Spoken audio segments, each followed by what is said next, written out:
औज़ु बिल्लाहि मिनश शैतानिर रजीम बिस्मिल्लाहिर रहमानिर रहीम अल्लाहुम्मा सल्लि अला मुहम्मदिन व आले मुहम्मद। आज मैं जिस शख्सियत की बात करने लगा हूँ, पाकिस्तान में एक वाहिद अहले बैत अलैहिस्सलाम आले मोहम्मद का जिक्र करने वाले एक ऐसे ज़ाकिर की, जिनकी तालीम, जिनकी क्वालिफ़िकेशन मैं समझता हूँ कि बहुत सारे लोगों से बेहतर है, क्योंकि वो एक नाम के ज़ाकिर नहीं, वो एक नाम के आले मोहम्मद का जिक्र करने वाले नहीं, वो एक सुदागर नहीं, वो आले मोहम्मद का जिक्र करने वाले हैं। और पाकिस्तान में तो क्या पूरी दुनिया में उनका नाम है, और पाकिस्तान में 70% लोग उनकी शायरी पढ़ते हैं, बल्कि मैं क्यों यूँ ना कहूँ कि 70% ज़ाकिरीन उनकी शायरी पढ़ते हैं, उनकी कॉपी करते हैं। क्योंकि उनकी अगर तालीम के हवाले से बात की जाए, क्योंकि कुछ ज़ाकिरीन ऐसे हैं जिन्होंने कुछ किया भी नहीं होता तो एमए अपने साथ बीए एमए लगा लेते हैं। और ये वाहिद पाकिस्तान में एक ऐसी शख्सियत, ऐसे आले मोहम्मद का ज़िक्र करने वाले मौला के मदाह खान हैं, और जनाब काजी वसीम अब्बास साहब। ये खानेवाल के रहने वाले हैं और खानेवाल मुल्तान के पास है। और इनकी जो क्वालिफ़िकेशन और इनकी जो तालीम है, इन्होंने डबल एमए किया हुआ है, नाम का नहीं किया हुआ, क्योंकि ये आले मोहम्मद का ज़िक्र खुद ही लिखते हैं। और मैं आपको पहले भी बता चुका हूँ कि 70% लोग इनकी कॉपी करते हैं। अल्लाह पाक ने इनको बहुत इज़्ज़त दी, और पाकिस्तान और पूरी दुनिया में इनका एक नाम है, और पूरी दुनिया में ये पढ़ते हैं। कुछ सोशल मीडिया पे लोगों ने इनके ख़िलाफ़ पोस्टें लगाई कि वो काजी साहब जो हैं टाइम देकर आते नहीं।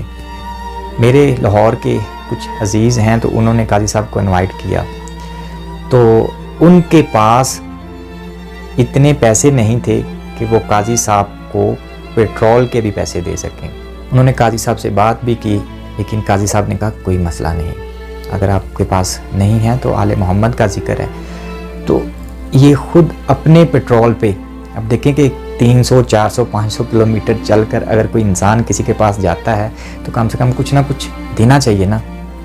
लेकिन उन्होंने पेट्रोल भी अपने पास से डाला और वहाँ पे जिक्र आले मोहम्मद का किया। मैं समझता हूँ कि ऐसे ज़ाकिरीन पाकिस्तान में बहुत कम हैं, क्योंकि आजकल सुदागरी बहुत ज़्यादा है, पहले डिमांड फिर आगे काम। तो मैं इनकी हौसला अफजाई भी करता हूँ, और मैं इनको सल्यूट भी काजी साहब को करता हूँ कि अल्लाह पाक इनकी आवाज़ में और तसीर अता फरमाए। मेरा परवरदिगार काजी वसीम अब्बास को अपने हिफ्ज़ व अमान में रखे, और अल्लाह पाक हमेशा इनकी हिफाजत करता रहे, क्योंकि ऐसे ज़ाकिरीन पाकिस्तान में बहुत कम, एक अच्छे नफीस इंसान हैं। अल्लाह पाक इनकी शख्सियत में और अजाफ़ा अता फरमाए। ये अभी कुछ दिन पहले इन्होंने जो काम किया, ये तकरीबन कोई 1-2 दिन पहले, बल्कि मैं क्यों यूँ ना कहूँ कि ऐसे ज़ाकिरीन बहुत कम हैं दुनिया में, जो अपने शागिर्द होते हैं, जो उनके साथ एक टाइम स्पेंड करते हैं, उनके साथ वफ़ादारी करते हैं। मैं समझता हूँ कि पाकिस्तान में ऐसे ज़ाकिरीन भी बहुत कम हैं जो अपने शागिर्दों के साथ मुखलस होते हैं, क्योंकि बाज़ ज़ाकिरीन जो हैं वो अपने शागिर्दों को सिर्फ़ एक किताबें पकड़ने में लगाए रखते हैं।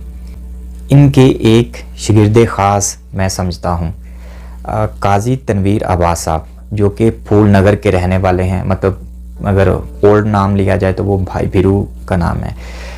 उन्होंने काजी साहब के साथ 8 से 10 साल गुजारे और काजी साहब की खिदमत की। काजी साहब ने जो अभी मुखलसाना उनके साथ किया, मैं समझता हूँ कि ऐसे ज़ाकिरीन बहुत कम होते हैं। उन्होंने कुछ दिन पहले उनको दवा दी, उनको अपने घर में पूरी फैमिली के साथ बुलाया, उनकी हौसला अफजाई की और उसको इनाम दिया, उनको दवा दी। काजी साहब ने उनकी काफ़ी हौसला अफजाई की और उनको दवा दी, और कामयाबी की दवा दी कि अब आप खुद से ज़ाकिरी की लाइन में जाएं, और उन्होंने एक उस्ताद होने का हक़ अदा किया। मैं समझता हूँ जो उस्ताद होता है वो माँ बाप सब कुछ होता है। तो आज काजी साहब ने जो हक़ अदा किया उस्तादी का, मैं कहता हूँ कि बहुत कम लोग करते हैं। मैं फिर से सल्यूट काजी वसीम साहब को करता हूँ। काजी तनवीर अब्बास साहब हैं फूल नगर के, تو ظاہر ہے کہ اب وہ خود سے ہی آل محمد کا ذکر کریں گے، کیونکہ آپ لوگوں کی دعاؤں سے، آپ لوگوں کی محبتوں سے جب آل محمد کا آپ ذکر کروائیں تو ان کو ضرور یاد کیجئے گا، کیونکہ وہ صداگر نہیں ہیں۔ آپ ایک دفعہ انہیں بلائیے گا اور پھر انشاءاللہ آپ خود کہیں گے کہ ایسے کم آل محمد کا ذکر کرنے والے ہیں، کیونکہ اب تو زیادہ سودے باز لوگ ہیں۔ تو جناب میں مبارکباد دیتا ہوں قاضی تنویر عباس صاحب کو بھی اور قاضی وسیم عباس صاحب کو بھی سلیوٹ کرتا ہوں کہ انہوں نے جو استادی کا حق ادا کیا، بہت اچھا قدم اٹھایا۔ اہل بیت علیہ السلام ذاکر آل محمد قاضی تنویر عباس صاحب کو اور ان کے اہل خانہ کو مبارکباد پیش کرتا ہوں، خاص کر کے ان کے والد گرامی کو ذاکر حسین صاحب کو اس مقام تک پہنچایا، یہ سب ماں باپ کی دعاؤں سے ہے۔ اور جناب قاضی تنویر عباس صاحب، اگر آپ ان کی بیک گراؤنڈ پہ جائیں تو یہ کوئی عام انسان نہیں ہے، کیونکہ ان کے جو والد گرامی ہیں ذاکر حسین صاحب، وہ ایک آرمی میں اچھی پوسٹ پر تھے، پھر ان کے 2 بھائی آرمی میں ہیں، تو ان کے بھائی ایک لاہور میں ہی ہوتے ہیں زیگم عباس صاحب، تو اللہ پاک ان کو بھی تندرستی دے۔ اور میں پھر سے جناب قاضی تنویر عباس صاحب کو مبارکباد دیتا ہوں۔ میرے مولا نے، آل محمد نے جو عطا کیا، جس لائن پر لگا دیا، مولا اس پر آپ کو کامیاب کرے، اور انشاءاللہ اللہ آپ کا حامی و ناصر ہو۔ آمین سب آمین۔